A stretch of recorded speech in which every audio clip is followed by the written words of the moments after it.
My live. Okay, I think I'm live. This is Shannon Kringen. I'm Shannon Kringen, and I'm going live. I want to do one thing before I start. I'm trying to get a different camera angle, and forgive me for being not perfect. See if I can balance this. I like it when the camera is above. Let's see if I can do this. I like it when the camera's above, but I guess that's going to be difficult to. I really should get the camera angle the way I want it before I start. And balancing it like this is cumbersome. So pardon the funk, as I like to say. I'm going to restack all of this. I'm going to restack all of this. These are heavy books that I'm going to stack. And I'm going to move the camera, forgive me, but I have to move the camera carefully. I think this might be the right level for me. And there we go. Something solid base. That's very symbolic. A solid base. There, a solid base. I'm going to drink a little bit of water. So I usually rarely go live, so it looks like nobody's here right now. But I need to just say what I'm going to say and watch it later or trust that somebody benefits from it. My name is Shannon Kringen.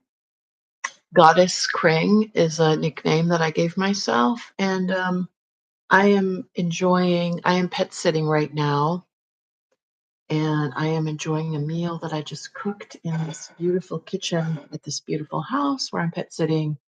And I just cooked myself. I have some leafy greens here and some avocado and some raw fermented sauerkraut, the real fermented kind of sauerkraut, not the pasteurized kind, and the sauteed bacon and ground pork and mushrooms and asparagus. And it's just one of my favorite meals is sauteed meat and vegetables.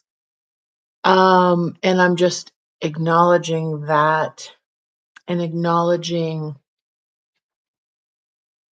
the paradoxes and the contradictions and the beyond duality ways in which I feel, and the virtue signal, cancel culture, scapegoating, shadow projection, the passive aggressive challenges of being in the now. I'm a pattern thinker. I'm on the autism spectrum. I'm very intuitive. I also have a lot of common sense, and I'm just navigating current times. It is February 1st, 2025, and I'm drinking artesian well water that I get near Seattle at a place called near Linwood. And we have amazing water from the earth that doesn't contain any chemicals. There's no fluoride or anything or chlorine in this water. And then I add a little sea salt and a little lemon juice. And I just say that as a matter of explaining something that I believe in, but then I'm hyper self-conscious about the fact that people label and judge people for choosing yes or no to drinking whatever kind of water they like to drink and whatever kind of food they like to eat. It seems like a lot of humans are kind of a bit traumatized right now, and I've had some challenging times lately, and yet I'm really grateful for. Let me just talk about what I'm grateful for. I'm grateful for all of the people that I work with, all of the dogs and cats and animals that I help take care of, um, all the art model people that hire me to be a figure model for them, all of the um, medical people that I work with and I role play with when they're helping learning to practice medicine, physical exams, interview patients. I do a lot of that kind of work. I role play in that way. I'm grateful for all of that. I'm grateful for the opportunities I've had in sharing my poetry book and my music. I do Goddess Kring Flower music with Interactive Jack Records. I've performed live recently at the Central Saloon in Seattle and at I forgot the place that we performed in Carnation at this wonderful barn, the Tolt Barn. Is that what it's called? It's kind of a famous place. And then tonight, I'm not part of it, but my friend, our drummer, Tickles, Tommy Cook, and Supaflower, Dave Flowers, are performing tonight in Kirkland near Seattle at a place called Pub 85. And I'm not going to be on stage with them this time, hoping to be on the stage with them again in the future. But they're doing a different kind of show tonight that's electronic dance music. And in the future, there will be a Goddess KRING set. We were doing shows where we were splicing electronic music and Goddess KRING, electronic music, Goddess KRING, electronic music. And the Goddess KRING is I write poetry and we turn it into pop music and then it becomes it's sort of electronic, but it's mostly you could say it's pope.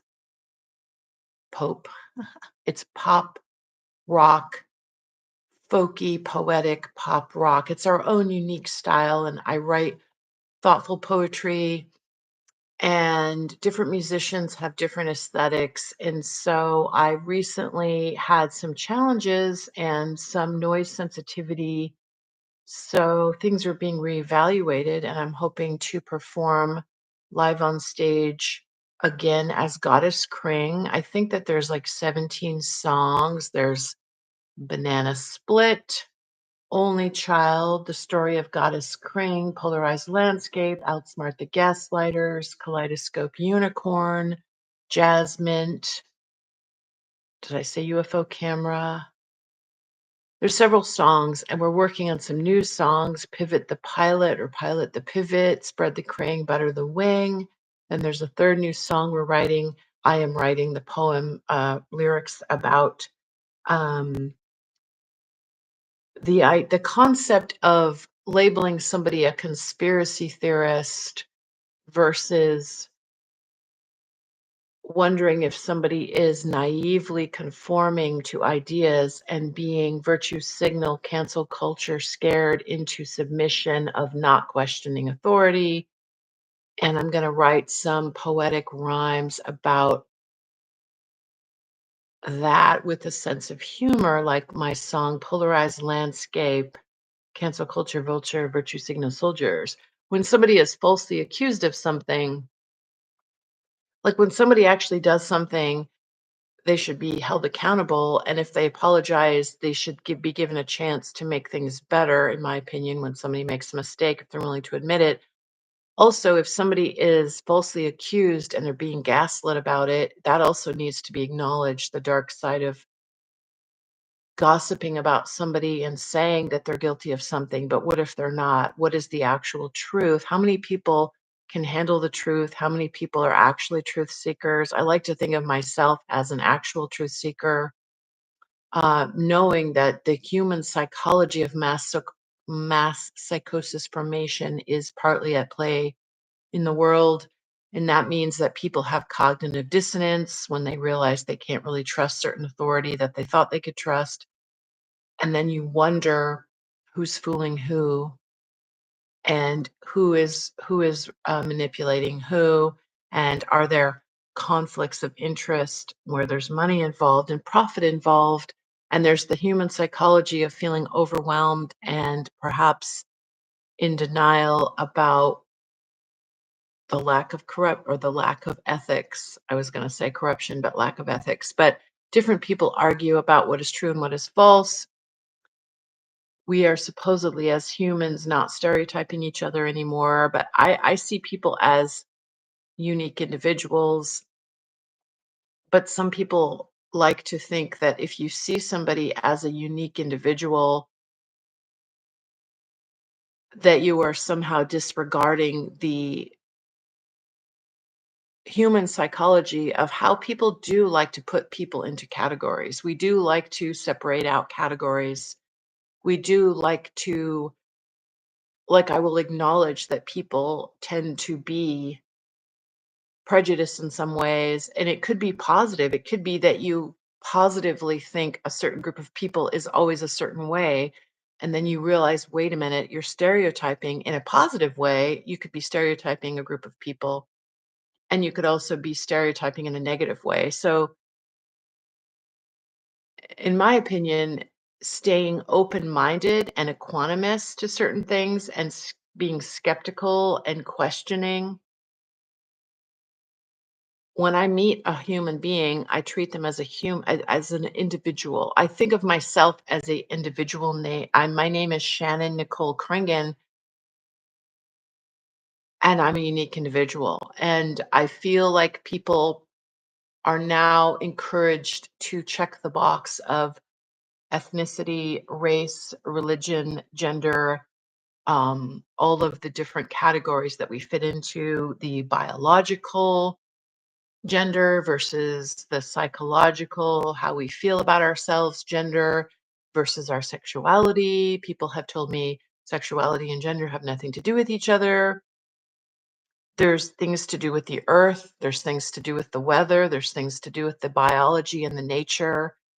I personally, like, for instance, I'm not saying I'm better than other people. I'm just explaining to you my philosophy.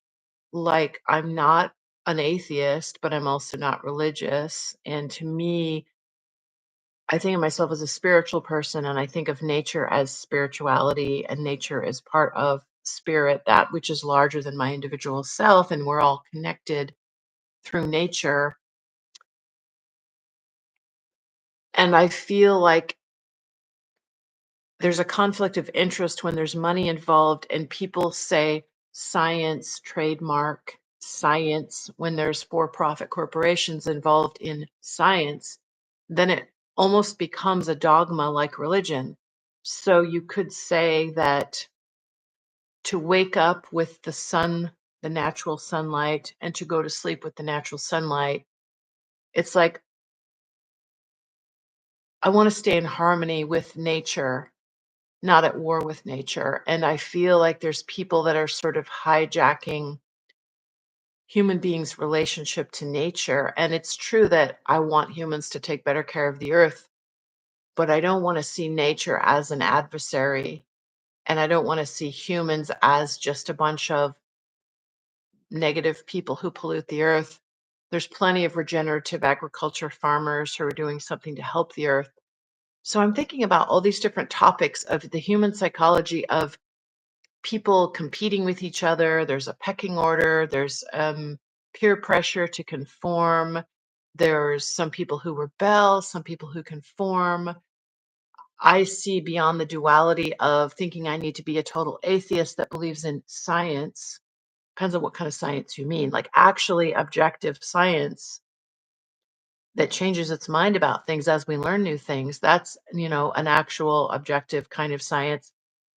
Then there's religious people who take things literally and get into a certain kind of dogma, which kind of contradicts, and it takes something that is supposed to be loving and connecting of all people, and it turns it into people competing and having war with each other, which is completely not spiritual at all. I mean, in my opinion, spirituality means the whole universe is connected, the whole ecosystem, different people, plants, and animals. We're all here in this together on this earth.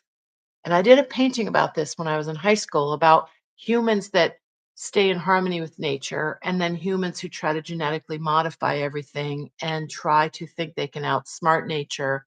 And I wrote a song called Outsmart the Gaslighters that has something to do with this, the right to be wrong, the wrong to rewrite reality. And when I say that, I mean the right to be wrong, meaning if you say something and other people laugh at you and think you're wrong, the right to be wrong, because there's people that are virtue signaling each other. And if you question authority, you're made fun of, ostracized, belittled, gaslit, canceled, all of it. I personally don't think humans are at their highest level when they do that to each other. It's kind of like high school gossip.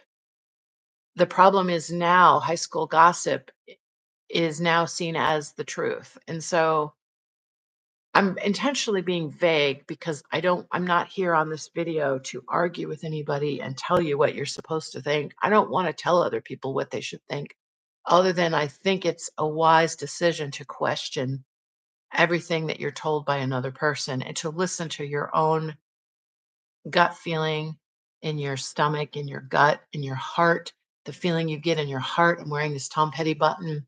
Tom Petty widens my jetty. Tom Petty is sort of my spirit animal, not Tom Petty, but his music, the music of the artistic expression of Tom Petty. When I say that is what I mean.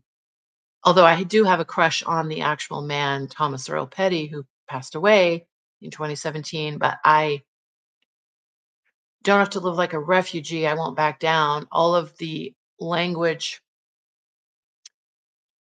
in his music, a lot of the Tom Petty lyrics have to do with trusting yourself, following your heart, following your soul, and not letting the naysayers get you down and staying true to your heart and soul and staying authentic. Authentic eruption of my soul, molten orange liquid glow is another line in one of my poems. And so I have a philosophy of wanting to stay authentic and try to stay in touch with what I think is true, but other people might think the truth is something different. So I feel like there's dogma in science, but science is supposed to be objective. And there's also dogma in religion. And I would say don't throw the baby out with the bathwater, meaning there is Joseph Campbell talked about this. Joseph Campbell, The Power of Myth and all of that. It talked about and you know what? That's another sad thing. I just had a thought. When I talk about um, these kind of deep things, it's like people say, oh, you have the luxury of sitting and thinking. But I mean, I could be a homeless person that has no money and I could still be thinking these kinds of philosophical thoughts. So it doesn't take privilege or it doesn't take it's true that I actually do suffer from a lot of anxiety and I worry about my survival. But then the reality is I'm actually doing pretty well. I'm employed, I have a safe place to live. There are people who are not employed and they don't have a safe place to live. But I'm saying that I could still be thinking philosophy and deep thoughts about humanity, whether I'm a homeless person sitting on a street corner who has nothing and asking for food and money, or I'm a wealthy person sitting, I'm not a wealthy person, I'm a regular person. There's nothing wrong with being wealthy either. See, that's the thing. People judge each other for if they're homeless or they're wealthy or they're middle class or they're privileged or they're not privileged or they're prejudiced or they're not prejudiced. It's like if we're not allowed to actually have an open mind and question everything and think these thoughts, like throw the baby out with the bathwater, meaning Joseph Campbell talked about different religions have wisdom like love thy neighbor, treat others how you want to be treated, have empathy, have kindness, try not to be a hypocrite. I mean, in my opinion, these are just basic common sense philosophies of wisdom. So I could say that I was not raised religious. I was raised my father is agnostic, but he's a kind person who just believes out of sensitivity because he had a difficult childhood. I think that he just was born with a sense of empathy, born with a sense of having empathy for himself and those less fortunate in terms of like when you walk down the street and you step on an ant. My dad is the kind of guy, he's sensitive. So if he like accidentally squishes an insect, he's like, oh, he feels sad for the insect that he just squished. Like he's very sensitive. Um, so he was born with that innately, I think, and he's a sensitive person. Not that he doesn't have a dark side, but I'm not here to psychoanalyze my parents' dark side. But my mom is also highly sensitive, and she's into Eastern philosophy. So I was kind of raised with this idea of non-traditional, like I wasn't raised with traditional religion. So I find it absurd when people take certain things literally. And I think of things as a metaphor, even if they're supposed to be literal. So that doesn't so it's true I was raised in an unusual way, so I don't have to recover from being taught a bunch of religious dogma that is not kind and not loving. Um, I'm noticing the wind outside and then the sun is coming out and that it we got a little bit of snow. Um, so there's maybe I should look up the word dogma because I feel like if somebody gets a little too extreme in their views, it leads to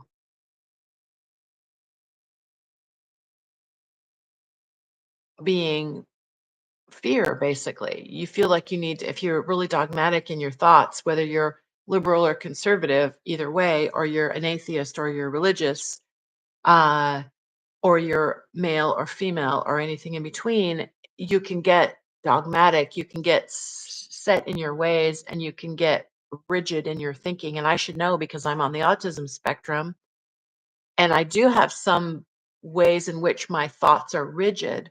But then I think, wait a minute, there's some ways in which I am able to see the gray zone. I am able to be a quantumist. I've done a lot of meditation.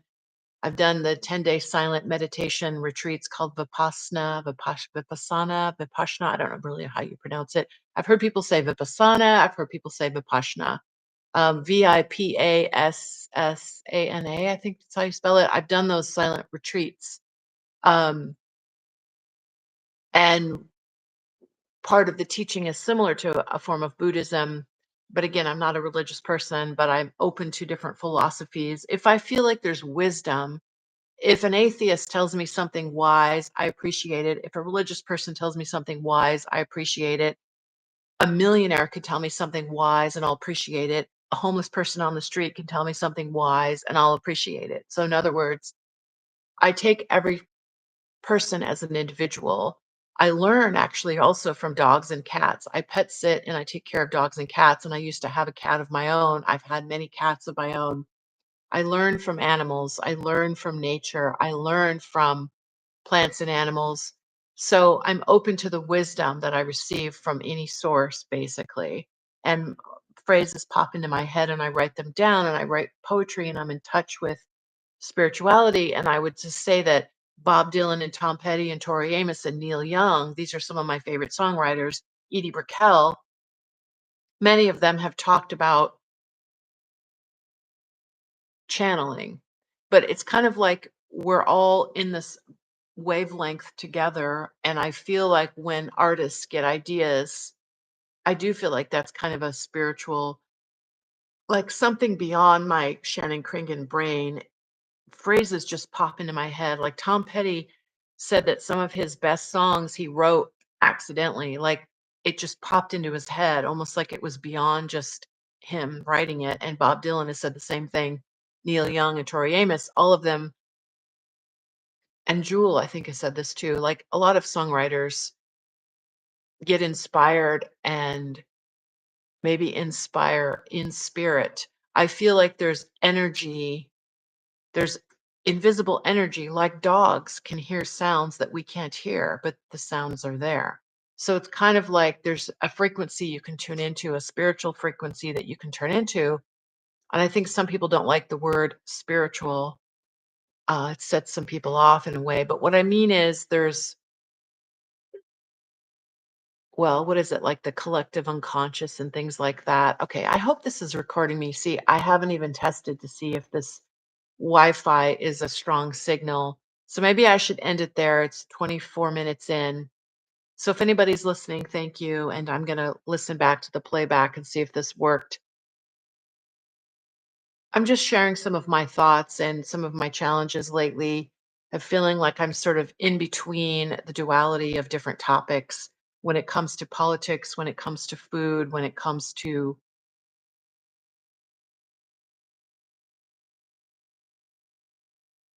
plants, animals, humans, spirituality, being an atheist versus being religious, being a vegan versus being a carnivore versus being an omnivore versus being a Caucasian person who speaks English, who biologically I'm a female, I identify as a female, I'm heterosexual, attracted to men, but I'm open to all the different ways that people are in the world. I'm very open minded about people being diverse.